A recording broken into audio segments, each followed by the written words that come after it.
Welcome to today's edition of the Academy. Today we're going to cover probably the very first piece of tactical consideration you need to make during a match, and that is the choice of going first or second. I'm going to talk about the benefits of going second. You know, for the last several years I've been hearing a lot of hype about the first turn, the alpha strike and all that. And in fact, in my entire wargaming career, even extending back to the old Panzer leader, squad leader days, going first did have some advantages. You know, they call it initiative for a reason. You are setting the pace. But I'm going to suggest that it's not always the best approach. Now, there are times that it really makes sense, and I'm not advocating going second all the time.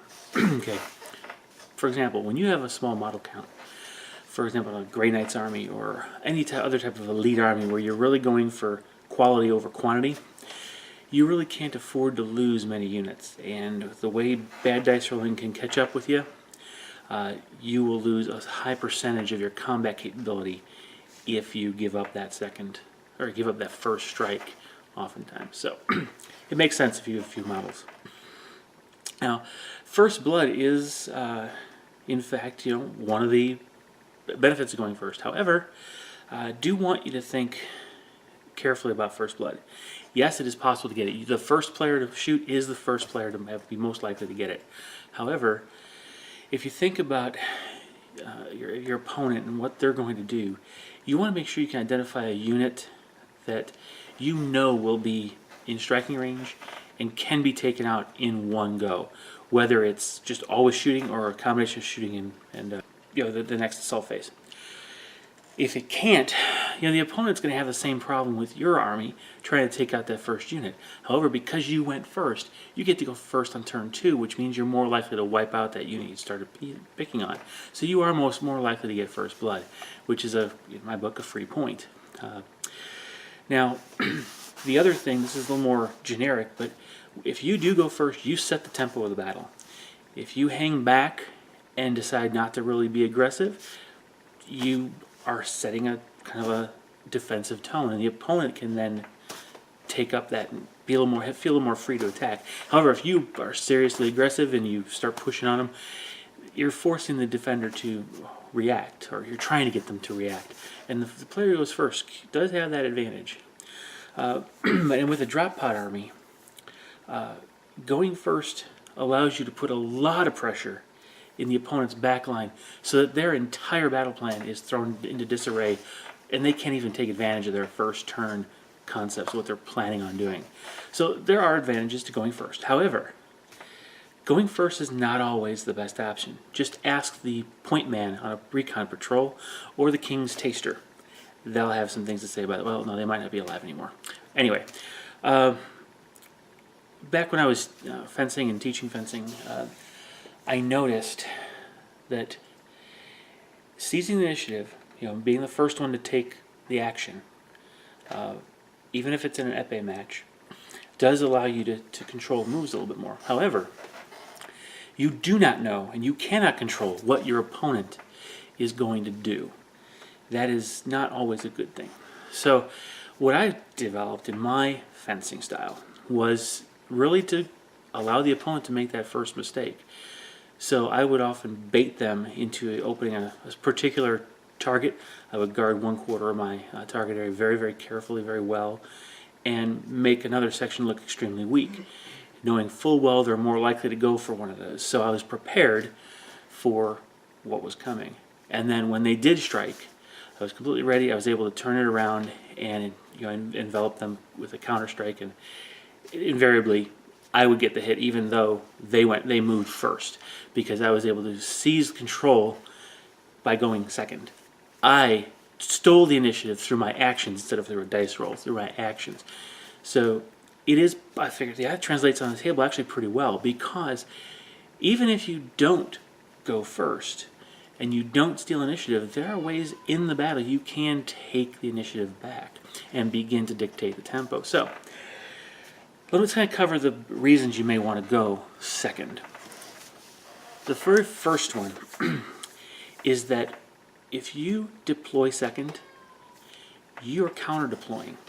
This means that you have the advantage of being able to place your stronger units, and when I say stronger, I'm specifically relating that unit's strengths compared to the opponent's weaknesses. So if I have a unit that has a significant volume of firepower and high ballistic skill, I can place that immediately opposite a slower target that may have a good armor save, and even though I may not have armor piercing, I can whittle it down, forcing all those saves, knowing it'll take a while for them to get into range to either do damage or actually get into close combat. Or it's a situation where I may have, in the case of a Leman Russ, I can put a Vanquisher within range of the target I need to take out that is on the other part. I know where they are, so they may get to go first, but I can place my Vanquisher so that I'll have side armor, or even better, my railgun for my hammerhead, so that I've got a side armor, forcing them to adjust their position first turn. I'm taking away some freedom that way. Okay. You can also take your weaker units and keep them far away from the ones that will be vulnerable to your opponent. So when you deploy, matter of fact, you may decide that you'll hide them behind obstacles. That's actually very important. You can deploy knowing where your opponent has placed their units. You know how far they'll be able to move forward their first turn, including scout if they're going to scout, and then you have the ability to place your units just as far away as possible so that even after the moves, they still aren't within range to shoot. Or they're hiding behind this cover in such a way that the only way they can get to see you and make an attack is to move in a particular location, which then, of course, you can take advantage of because you know where they have to go in order to attack you. You can set up a fire. Well, we'll talk about firing, crossfires and fields of fire later. But anyway, this is a great. That's kind of what you're trying to do here. You're just saying, bring them into a certain part of the battlefield where you can hit them with overwhelming firepower. An example of this, I was helping a friend of mine test out an 1850 point list he was going to take to a tournament. And I didn't even know this was going to happen, so I just came in with my list. It was kind of a fluffy Imperial Armor mechanized list. Very fun for me anyway. Mostly tanks, some veterans and chimeras, but mostly tanks. And this is a jet bike army with a Wraith Knight. Very, very vicious. I didn't adjust my list at all. I wanted to just throw what I had in him. I had a lot of potential to hurt him, but I didn't have a lot of those big blasts because most of mine was dealt with taking out heavily armored targets and like tanks and monstrous creatures. So there was a lot of single shots, not blasts. Anyway, I decided to deploy only 2 units. My command unit with 2 tanks and my command squad, which happened to have the Master of Ordnance. Everything else is in reserve. And I deployed all in one corner, hiding my command squad behind the ruins so that the opponent could not see me, even after he moved up. So the result was that I was able to drop a barrage on him, because it was effectively in infinite range, and I didn't have to see him to do it. Okay, but he couldn't hit me back. Now the 2 tanks, yes, he could see them, but I put them all the way in my corner to deny him the flank and opposite side of the table from his Wraith Knight. It took him 3 turns for his Wraith Knight to actually get into close combat with those tanks. So really, it neutered his Wraith Knight for a couple turns. Gave me a chance to shoot at other stuff that was important. So that counter deploy can be very useful. Okay, if you deploy first, your opponent can respond to you. So you might want to think about that. Remember that if you're going to do outflanking maneuvers also, the second advantage is that your opponent gets 2 full turns to kind of clear out their deployment zone, advancing on your objectives, threatening and pressuring your areas. And especially if you're Tau and you can get in off their table edge, their board edge, will have 2 full turns of movement in which to empty that region, and you can bring plenty of units back there. And even if you're not going in from the back table edge, you can come in within 6 inches or less of their line, come in through the side. You'll be able to put basically a pincer attack on them, threaten them from the front and back. Now they have a dilemma, not a problem, a dilemma. Do they turn around and focus on what's behind them, or do they continue forward? Do they split their army up to deal with both halves? You put them in a quandary. So that's very important to remember. Again, if you go first, you're coming in after the opponent only has one turn to clear out of their their deployment zone. Now these 2 turns of movement are also very important because they help the opponent clear out not only of their deployment zone, but spread out across the table, meaning your deep strikers have more area available to them to deep strike.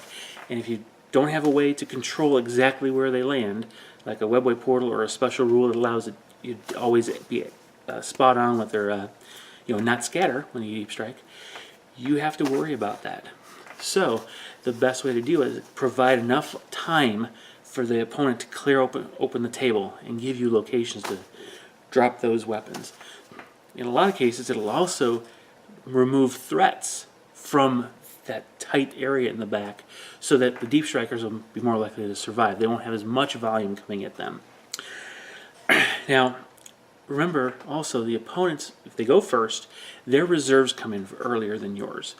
That's important because 2/3 of the reserves are generally going to come in. And if you're got Eldar, maybe even more than that.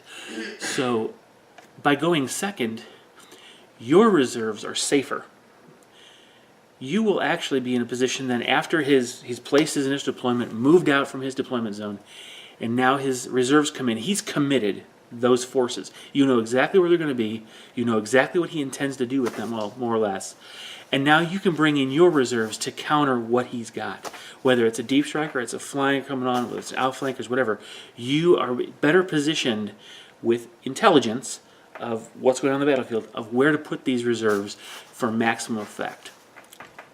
Now, obviously, dice rolls can go both ways, so maybe your reserves will not come in at the right time because his didn't come in early enough. He rolled badly, and unfortunately you didn't. So there's a risk there, but on average, your reserves are going to come in able to respond to the way he's committed his. It's a very important advantage. Finally, there's a couple other things that, and this is kind of on the psychological side. Warfare is a challenge of force as well as wit. Well, I've seen a lot of my opponents pause when we get to that point in the game where, okay, you want to go ahead and steal initiative? No, I'm fine. And then they stop. They just mentally they're not sure they heard me right. And then they start wondering, well, what is he bringing that I don't know about? And then just that little seed of doubt can go a long way to making them a little more cautious, making them a little distracted. Maybe they'll make a mistake earlier, or they're more likely to make a mistake. Every little psychological edge helps. And honestly, personally, I love to watch their expression when they wonder why I'm not trying to steal initiative. Of course, if they catch on to this, they might understand, and they might start wanting to go second too. So, anyway, now there's another thing that's important. Just like with my fencing example, instead of letting a dice roll decide who goes first, my actions gave me the initiative. And here the same thing is happening. If you go second, you're responding to what your initial opponent's plans are. And if you are successful in blunting those plans, or finding and destroying what he feels is his key assets, or even crippling them, not necessarily destroying them or knocking them out of the game, you're going to put him on the back foot. And that psychological warfare aspect is important. If he now is concerned, caught off guard, feeling like he's being chewed up or his plans aren't working, now he is starting to lose initiative. He is going to start reacting to what's going on the battlefield instead of following his plan that he had put in. Now, obviously, there are some players who are a lot more cool and calculated that might not work on this, but still, you can't gamble with that. You have to take advantage of every opportunity to gain an advantage. And a psychological one is always available, even if it's a small one. I've seen real calm, cool, collected guys eventually break when things just finally do collapse. They may still be strong, and they might be able to dig their way out of it, but they don't feel like they can. And that's crippling. If you can cripple your opponent up here, you have a much better chance of at least drawing, if not actually winning. Okay? And here's the one, I'm sure everybody realizes this, but I don't think they really grasp the importance. When you're dealing with an objective-based game, the person who goes last has control, more control than the player who goes first. Because you can reserve your units and respond to where your opponent has placed their units on the last game turn. If they are holding certain objectives, you can go forward with your objective secured units and steal them away. Or contest them and hold others. You can know, oh, this guy's going for line breaker, I need to focus firepower to take that victory point away, and by the way, I'll sneak this unit over here and I'll get my line breaker score. So you are in a much better position to respond and tip the victory point balance in your favor if you go second. Of course, the dice rolls at the end, you don't know if turn 5 is the last turn, but you are, again, you're able to position yourself so that if it is, you're in good shape. Yep, turn 6, the opponent can respond to that, but guess what? You get to respond to your opponent's turn 6. You're always in that seat of control. Okay, so that's why I think that the keys to going second are. That's why I value going second. Now, there are risks. I'm not going to pretend there aren't any. But there's all these risks that I've found are actually, you can mitigate them. They're not overwhelming. Because when you are going second, your opponent has initiative. It means you are forced to respond, or unfortunately you might actually react to your opponent's moves. Now, I make a distinction between those two things. Reaction is different than response. And I used to teach this to my fencing students. Your reaction is what you do reflexively, an instinct. And it's uncontrolled. Something happens and you do it. It's the fight or flight kind of response almost. What you'll end up with is you'll start to, if you feel the pressure of your opponent's moves, you may fall into some patterns that you have of responding. And I'm careful what you think is responding. Target selection, movement choices, hiding, whatever it is, tactics you decide to use. But in reality, what's happening is you're reacting. You're following what you're used to. You're not really thinking it through as properly maybe as you should. And that's an emotional thing that causes this. So what you want to do is override this risk and pause. Give yourself some time to think. I don't mean sit back at the table and just kind of stare like a chess player would. I'm talking about when that unit gets blown up, the one that you were banking on for some specific objective or whatever, don't panic. Don't worry about it. It's okay. You've got another whole army still. There are other objectives to take. There are other objectives to try to earn. So think through, what can you do in response? How do you need to adjust your plan?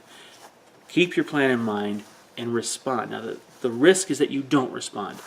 Or, honestly, the risk could be you can't respond. If you've put everything into this Death Star's taken out, you may not have a lot of options. And you might get panic and it might be hard to deal with.